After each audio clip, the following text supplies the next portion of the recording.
Okay,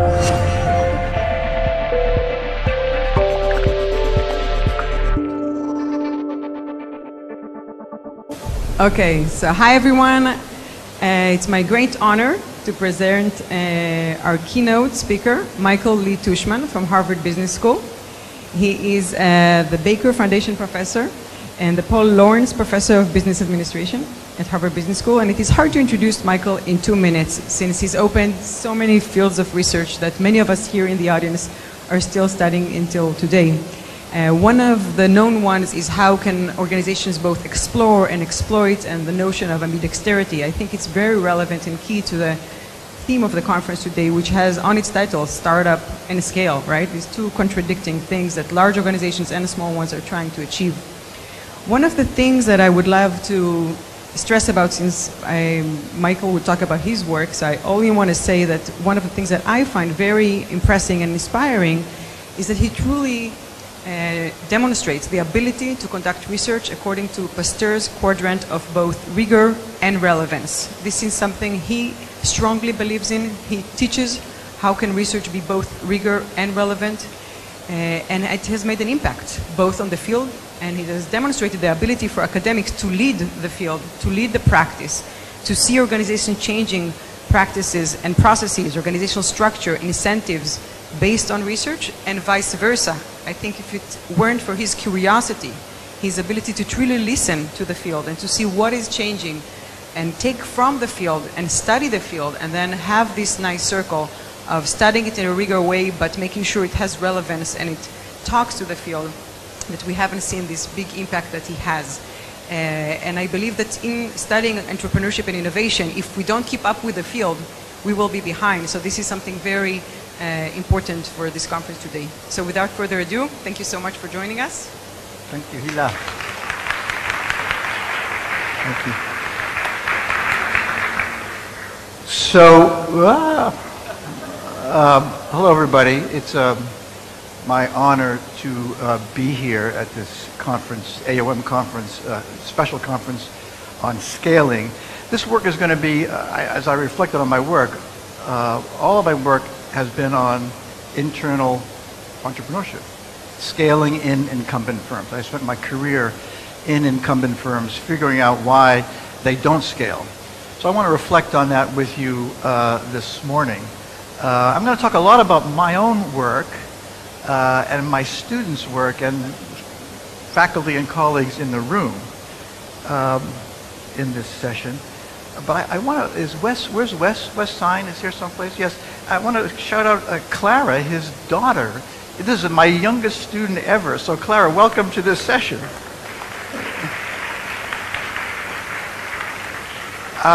There have been several sessions right before this session. I only went to one of them on paradox, dualities, and ambidexterity. But there was a session on entrepreneurship, CEO and teams, design for growth, and entrepreneurship. I'm going to talk about internal entrepreneurship and all the topics that were talked about earlier this morning. So I have until 12:45. I'm going to try to engage the group in this material. Let's see how it goes. I am amazingly proud of being the Paul Lawrence Professor. And I also want to talk about Jim March. There's going to be a special session on Jim tomorrow. My work for the past 12 years, well, maybe the past 30 years, has been built on Paul's work and Jim's work. So maybe we'll continue that discussion tomorrow. Basically, my work has been around how come incumbents, when they try internal entrepreneurship, don't succeed. This is startups within firms that on average don't scale. The end of the movie for incumbent firms is almost always the same. They have this ideation, they have this incubation, and for some reason they don't go to scale. That's what I want to talk about with you this morning, on the characteristics of firms that actually go to scale when they have internal entrepreneurship. There's a gigantic literature on this. Many of the faculty are in this room. I'm going to talk about a paper with Sebastian Reich in 2016. I'm going to talk about a paper that Rory McDonald has just done with Cheng Gao in 2018, and a bunch of others you see here on the characteristics of firms that actually build internal entrepreneurship. As I work with you this morning, I want to try to figure out, these are current organizations that I'm doing research in. The ones in black are all examples of firms that tried internal entrepreneurship and on average failed. I'm going to talk about, what about analog devices?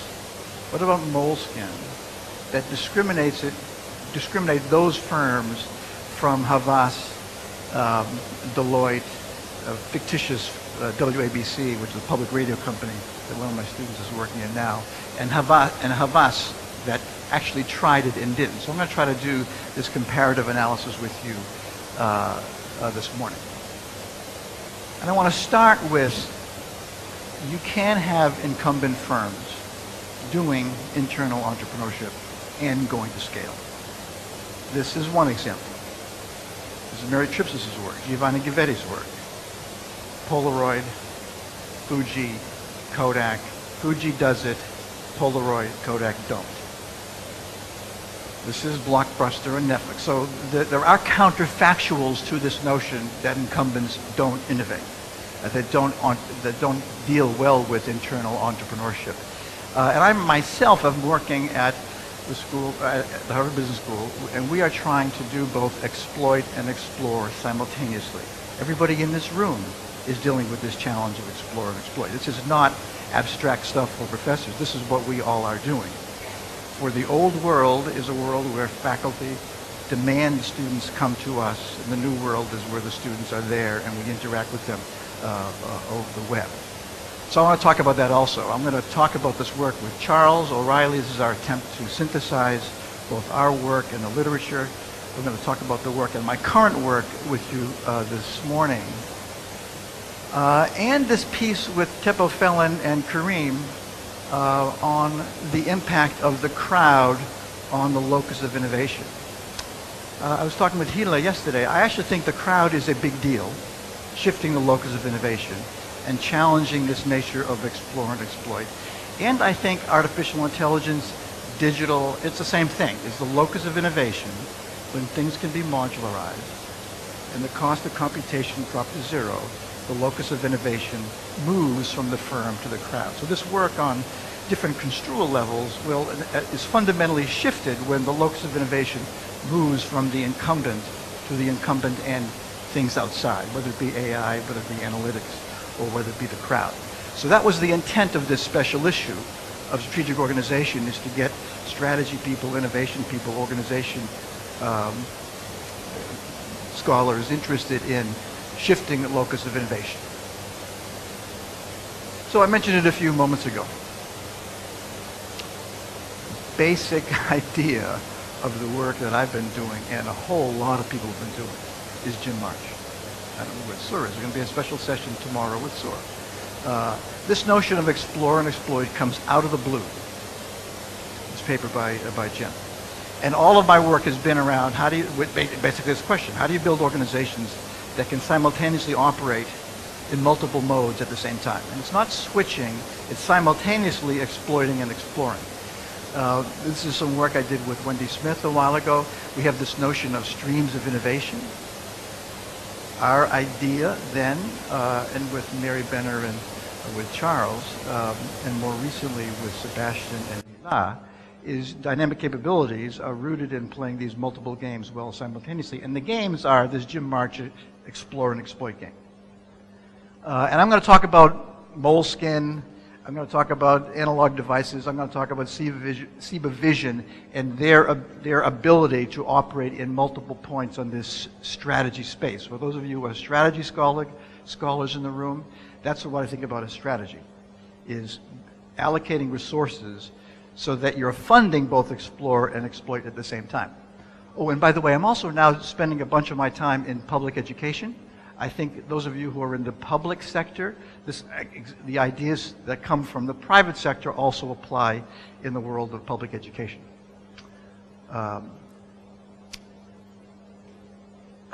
So this notion of reorientation, Cheng and Rory McDonald have this piece on reorientation, on pivoting. The way entrepreneurial firms get to the future is they pivot. I think that's what incumbents do also. And what pivot means to me are punctuated shifts.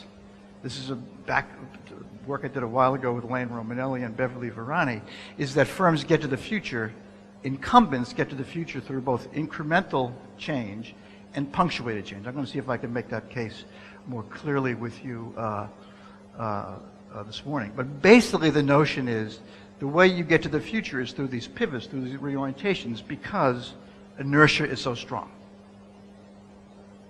That is, going to scale, whether you're a little baby firm or an incumbent organization, is you have to deal with inertia.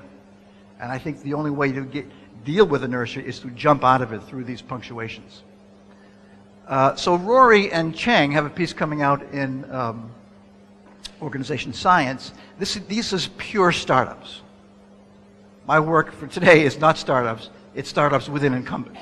But I just want you to observe that this piece that Rory and Cheng have is that new ventures start up and they have to pivot.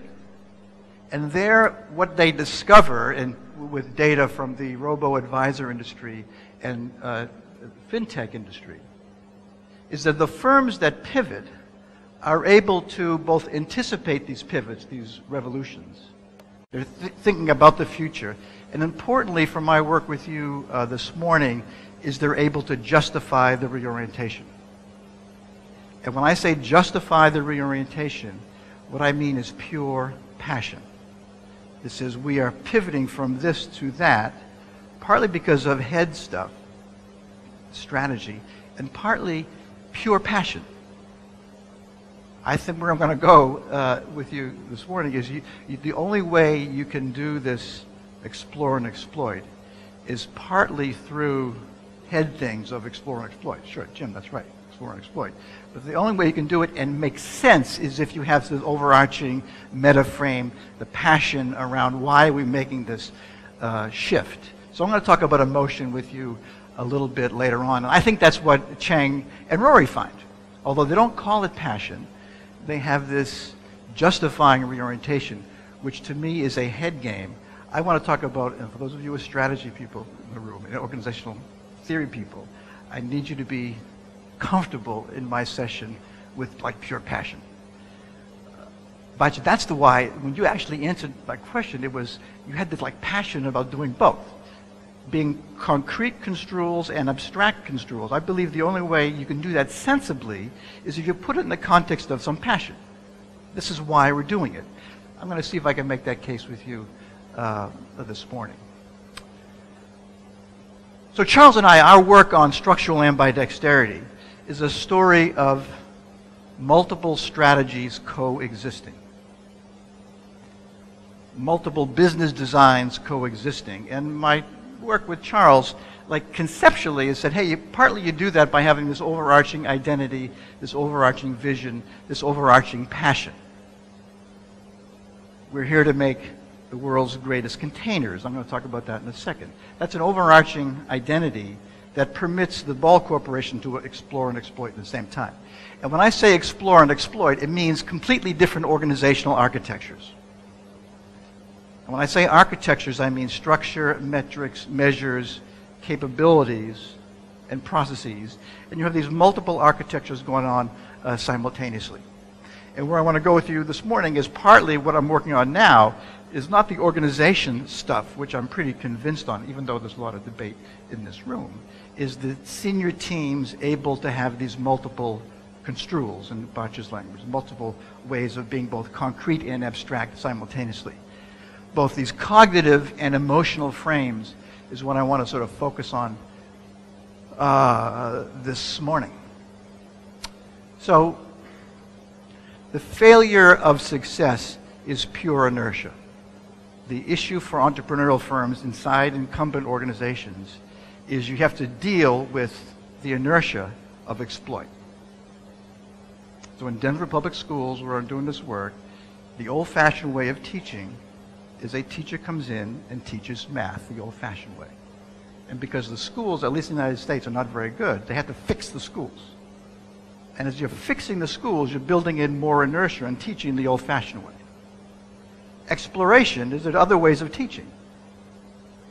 And when I think about exploration, I mean, I'm going to see if I can, I'm sure the sight lines are not great, but what that is are different architectures that are themselves internally inconsistent, where we're teaching the old-fashioned way, which is exploit in the upper right.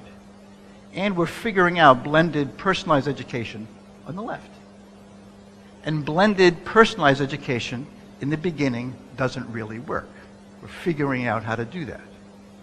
And so where I want to go with you in structural ambidexterity is building organizations that can simultaneously live in two places well. I think the structural issues are pretty straightforward. One of the keys to me to make it work is this notion of the senior team being consistently inconsistent, rooted in a few core values, and this sort of passion around who we are and what we do.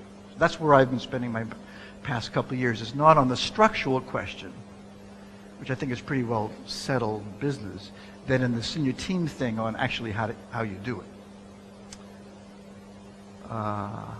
Oops. So I think of structural ambidexterity, and structural ambidexterity is simply venturing in incumbent organizations. You have to exploit. That's what you're currently doing.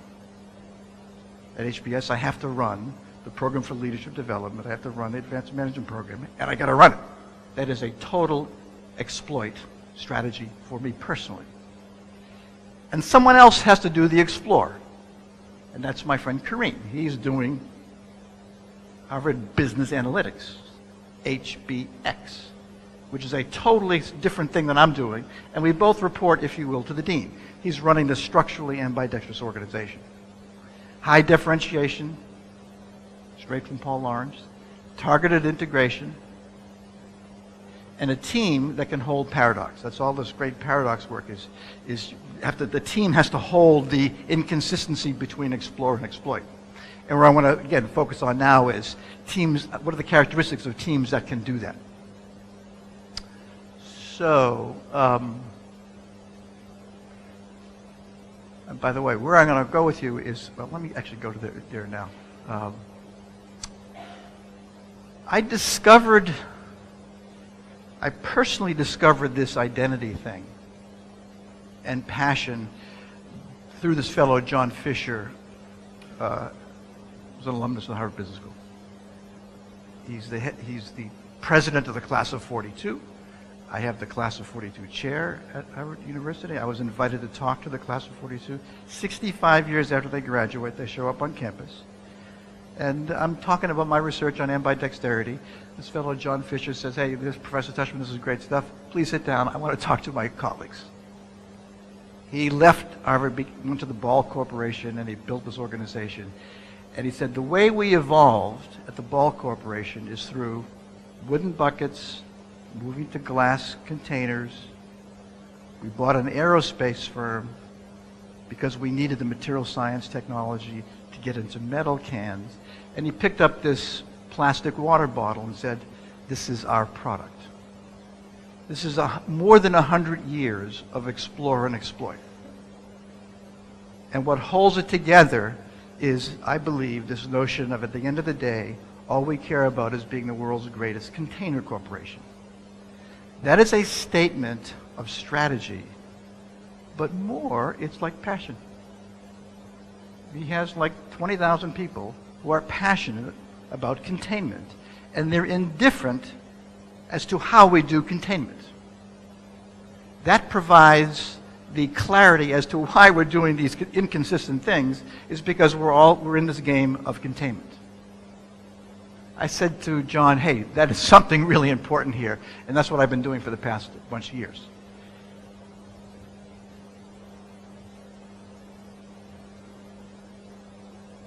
Let me go to what discriminates between a havas that is trying to explore and exploit versus an analog devices, which is actually exploring and exploiting.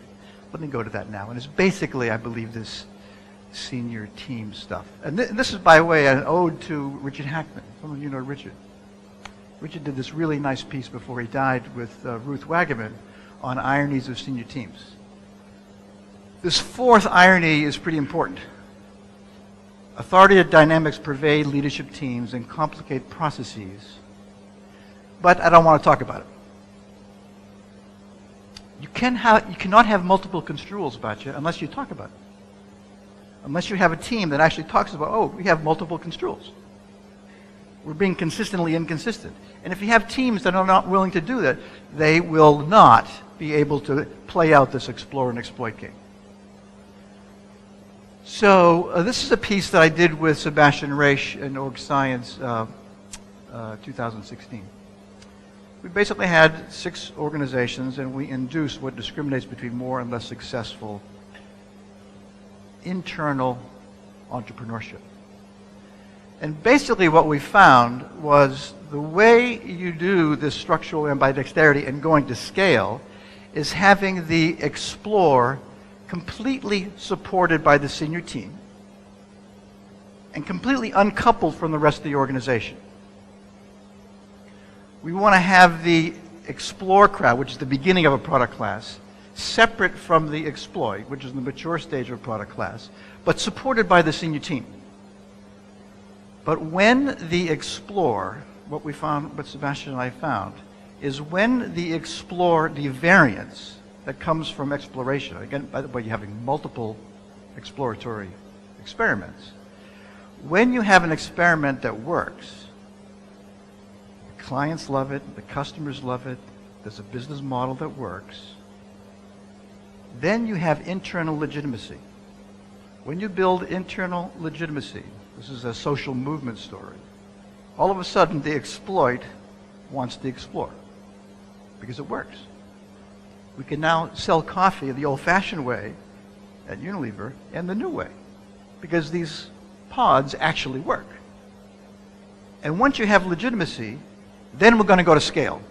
Then we're going to move from lots of wacky variation, most of which that doesn't work, and then we're going to go to scale. And so what we found was this notion of early on, we call it parent integration. This can only work when the senior team provides the air cover, if you will. But once you do this legitimacy stuff in the middle, then we go to parent. You move away from the parent, if you will, and couple with one of the business units and move into the business unit. What I think Sebastian and I found in this piece is this notion of internal legitimation, internal social movements that permit organizations to have variation, selection, and then retention. And basically, what we have asked leaders to do when they're in this parent mode is to live into this inconsistent message, both exploring and exploiting, and that's this work that Wendy Smith, among others, Costas is someplace in this room, have done magnificent work on paradox. This is a paradoxical sign, if you will. I want to sort of give a shout out to some of the people in this room who are doing like magnificent work on paradox. You can only do this social movement stuff if you can deal with tension, paradox, inconsistency. Where are my friends Soars in the room someplace? We had this little debate at the academy. Like, is it paradox? They'd soar. They're inconsistent. And you need to have a leader who, and a team, by the way, who can hold that contradiction. How many doing the time? Say again? So Wendy has done a bunch of work. Miriam Spector, like a magnificent work in AMJ. I want to talk about this piece that Ryan, Marianne, and I are working on now under review. Hila's work. And two of my current students, Emily Truelove, who just graduating from MIT on an ad agency dealing with explore and exploit. That is old-fashioned advertisement and new. And Elizabeth Hansen, who's doing work in public radio and the existential threat she finds in public radio of podcasting. And how do we do the old-fashioned public radio, which they know how to do, and how to do podcasting simultaneously, and the threat associated with both of those. And of course, Adam had nothing to do with paradox, but anyways, Adam's in this room someplace. Most of these are papers of my students, or my students have been involved in. This is this piece by Wendy a while ago on senior teams exploring and exploiting, and are able to go back and forth as a team. This is a more recent work with Besharov on guardrails, senior teams, digital data divide, having these guardrails that the team itself can play these explore and exploit game, going between these rails of, in my language, explore and exploit. I want to talk about this paper that is under review now. This is with Ryan Raffaele, Marianne Glenn, and myself. And basically the idea here is that one of the characteristics of teams that can play this explore and exploit game, and I just went to a session on construal, is the senior team cognitive frames are able to expand.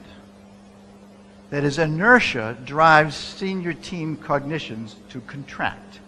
And what we suggest is the underlying dimensions of this expansion and contraction of the frame, of the cognitive frame of the team, is their ability to host competencies that are seemingly contradictory.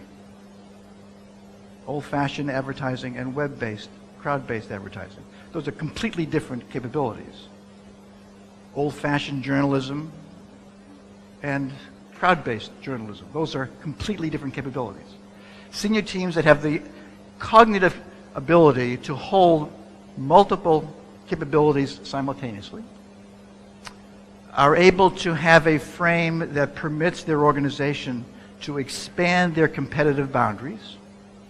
So for these advertising agencies to think about not just traditional advertising agencies, but these completely different advertising agencies in the same space. So a wider cognitive, competitive boundaries. And finally, and I think perhaps most importantly, is this notion of expanded identity. This who we are and what we do in great teams are actually expanded. And so we're doing some research now on measuring capability coexistence, elasticity of identity, and competitive boundaries. We suggest that expanded cognitive frames, and I think that's this construal stuff that Batya did a wonderful piece a few minutes ago, is part of the story. But one of the pieces of this paper that I think is most provocative is not the intermediate, and basically we argue that fixed frames are inversely associated with explore and exploit. Abstract frames, two abstract frames, are inversely associated with explore. But this sort of intermediate frame is where the sweet spot is. But the other part that I think I'm most excited about is this notion of this, what we call this team's emotional frame. That is, I think that this is back to Selznick, infusing the organization with value. The reason we're doing this is because we have this passion for exploiting and exploring. There's some overarching identity that is infused with emotion. And we call it opportunity framing, but basically, because the reviewers didn't like all this stuff on emotion, I don't have reviewers in the room. At least I don't think I have reviewers in the room. I think at the end of the day, what makes this work is passion. Is we are willing to say, hey, these cognitive frames are in service of being the world's best container corporation, from my ball example. And so what we're suggesting in this paper is that it's both frame flexibility, cognitive and emotional framing, that drives this ability to explore and exploit in incumbent firms. I think that's the way you do this legitimacy stuff, is you're able to have this in a frame that is more broad, we call it intermediate, and it is filled with opportunity framing or passionate framing. And we have a bunch of examples in the paper. So that's the current work we're doing, but I think this is, and we're trying to measure this also, but I also believe this is rooted in an old-fashioned way of thinking about organization. I think about this as the Chandlerian approach. You're talking about structure, and you're talking about senior teams, and you're talking about the incumbent organization. I think that post-2010, in the context of that modularity I talked about earlier, and computation costs going to zero, and digital and artificial intelligence and analytics, the locus of innovation moves from the happy incumbent firm to the firm in a complicated ecosystem. And I think the innovation dynamics of incumbent firms probably are different. So this stuff on structural ambidexterity and senior teams may be like ancient history. I don't know. I truly don't know. But I'm willing to ask the question, in a world where most of the innovation is now happening outside of the incumbent firm, what does that mean to our existing literature? And that's simply a question that many people in the room have been working on.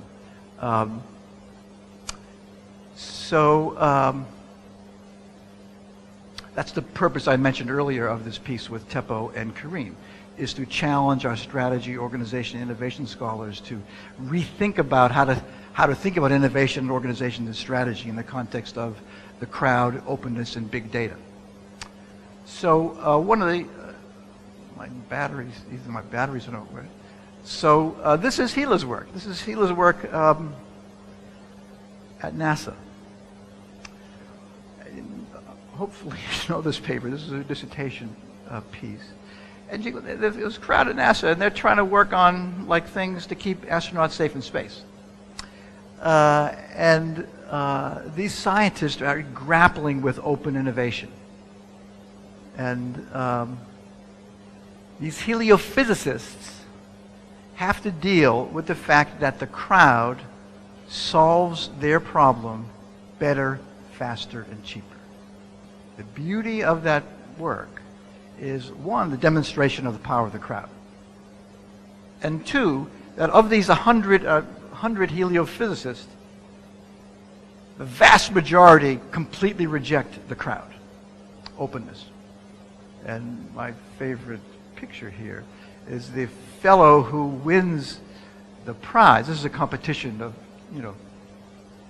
predicting sunspots, which is a big deal for astronauts, is this fellow on the right. I'm not sure you can see him, but he's a big, overweight guy who's not a heliophysicist, and he has a cat on his shoulder. This overweight guy who's not a heliophysicist solves the sunspot prediction problem in 3 months. And these heliophysicists have been working on it for decades. That is the challenge for incumbent organizations. In this case, it's NASA, dealing with a completely different way of doing innovation. And this is Hila's work on multiple ways of doing innovation simultaneously. And all I want to say right now is one of the key things of the work on innovation is the work itself.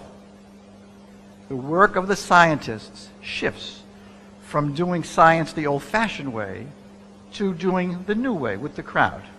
And they can be coded as inconsistent and therefore competency destroying, or they could be coded as competence enhancing.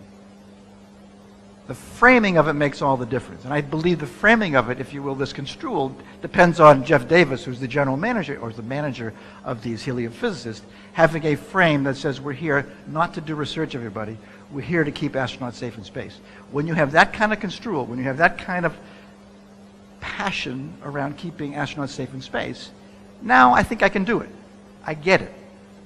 And this openness is a tool for me. I'm going to code it as an opportunity, not as a threat. I think that the issue for those of you doing work on the crowd, I had this conversation with Hila, is that of the 14 different tasks that she did research on, only a few were cracked by the crowd. A whole bunch were not. And I think one of the great areas for research is under what conditions, what are the boundary conditions on this crowd stuff, and to figure out, hey, why was data-driven forecast of solar events and mechanisms for compact aerobic resistive exercise device cracked by the crowd, and a whole bunch were partly solved, and a whole bunch were totally not solved. That's a great research question. But it's a different kind of research question, is where you're dealing with not people inside NASA, but you're dealing with the crowd outside, most of whom who you don't know. Emily Trulove, I mentioned her work earlier in an advertising agency, basically found the characteristics of those advertising agencies that were able to do both exploit and explore, where they figured out how to manage the crowd. They induced their own mechanism by which they were able to do advertising the old-fashioned way and to manage the crowd simultaneously. So partly the future of research on innovation, strategy, and technology is this firm crowd, absorptive capacity stuff that Dan Leventhal talked about a while ago. So I think post-2010, the intrusion of digital, the intrusion of the crowd, the intrusion of AI is getting more and more pervasive. And it's a challenge to our traditional approach to managing innovation, which I think is this, you do going to scale through this legitimacy thing in this structural ambidexterity. I'm not sure that's true post-2010. That's an open question, but I do think that the intrusion of that is getting bigger and bigger. You cannot ignore digital. You cannot ignore analytics in 2018. And I think the logic of analytics, the logic of digital, one of the things I think is so important about this is the underlying logic of openness is completely different and inconsistent than the logic of closed. This is a piece that Hila and Karim and I did a while ago. We argued that because the logics are so different, it will require different kinds of capabilities of the leader and his or her team. And again, from this piece with Marianne and Ryan, it is being able to have capability inconsistency, identity inconsistency, and competitive domains inconsistency held together by the leader and his or her team, partly through this identity / emotion. So technological change and organizational inertia, startups without scale, that is the story. It's like a wonderful topic for us in 2019. I think we have some ideas on it, much from people in this room. I think that this is a piece that is important in terms of rigor and relevance, everybody, what Hila mentioned earlier. There's no more relevant issue in the world of organizations than firms having to deal with digital now. So it is something that is really relevant, and there's more and more really good, rigorous stuff. I've tried to illustrate some of that stuff, and this is a wonderful spot to be if you're a strategy scholar, an innovation scholar, or an OB scholar, is in this space where senior teams and their organizations are sort of dealing with the contradiction of both explore and exploit. So I'm not sure how much time I have, but those are my slides. I'm happy to take questions. We have 5 minutes for questions if you want to. Questions?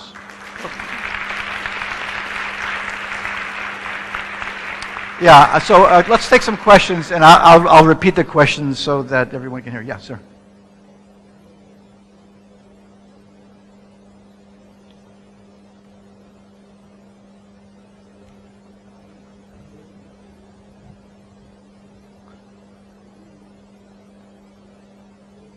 How to slow down momentum. That's the question here, is how to slow down momentum. And basically where I want to go with you is that in these structurally ambidextrous organizations, you're both celebrating momentum, because you need to have momentum. In the work I'm doing in Denver, the schools have to get better, and you want more momentum on fixing the schools, and you want momentum on the exploration stuff. So I want to have both, and that's this issue of Tom Boasberg being able to own those multiple momentums simultaneously. And when they figure out something about blended education, then it's going to be one of these punctuations. Then it's going to be an investment, and we're going to go to scale with the exploratory stuff. So I think momentum, you got multiple momentum simultaneously. Yeah, sir.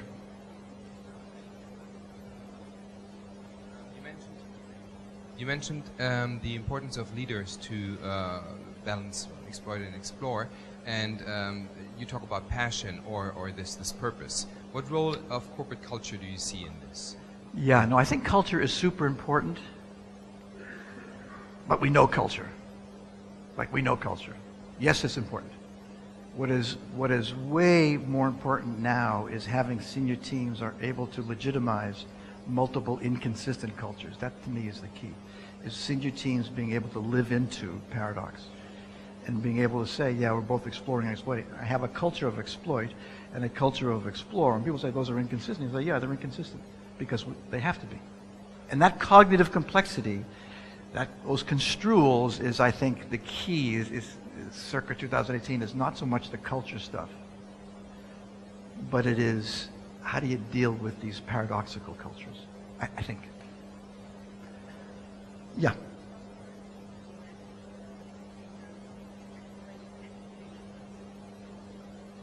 I'm Michaela Schippers.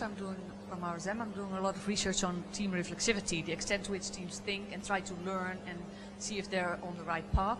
I was wondering, what is the role of team reflexivity in connection to exploration, exploitation? Yeah. Because they have to think constantly, are we on the right path? Reflexivity. Team reflexivity, yeah, the extent to which teams think, make Yeah, use of information. Totally, yeah. I think that's a super question. That, to me, is the issue. It's not, I don't think this is an individual thing. I think it's a team thing.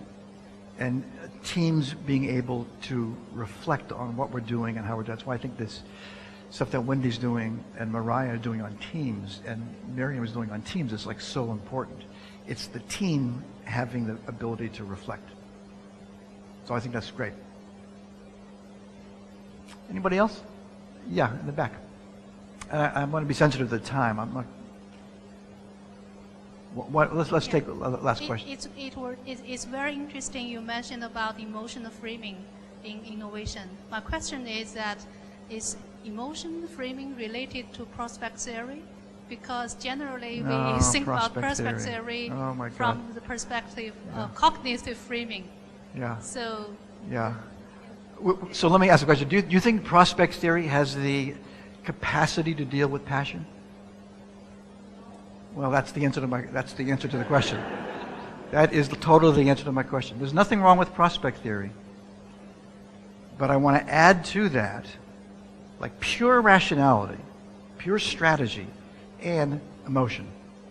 And I think this is like for organizational theory types. This is back to Selznick. I want to go back to Selznick, infusing the organization with value, and that's not inconsistent with like analytics. So that's where I want to be. Is to have leaders that can embrace both. So thank you, everybody.